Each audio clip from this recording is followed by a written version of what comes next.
Television breaking ന്യൂസിലേക്ക് സ്വാഗതം.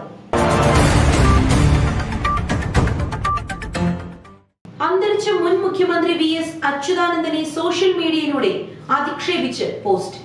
സംഭവത്തിൽ ജമാഅത്തെ ഇസ്ലാമി നേതാവ് ഹമീദ് വാണിയമ്പലത്തിന്റെ മകൻ യാസിൻ അഹമ്മദിനെ വണ്ടൂർ പോലീസ് അറസ്റ്റ് ചെയ്തു. ഡിവൈഎഫ്ഐ നൽകിയ പരാതിയുടെ അടിസ്ഥാനത്തിലാണ് അറസ്റ്റ്.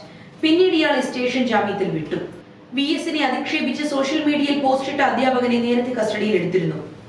തിരുവനന്തപുരം നഗരൂർ സ്വദേശിയായ അനൂപിനെയാണ് നഗരൂർ പോലീസ് കസ്റ്റഡിയിലെടുത്തത്. VS അച്യുതാനന്ദനെ അധിക്ഷേപിച്ച് പോസ്റ്റിട്ടെന്ന പരാതിയുടെ അടിസ്ഥാനത്തിലായിരുന്നു അധ്യാപകനെ പോലീസ് കസ്റ്റഡിയിലെടുത്തത്.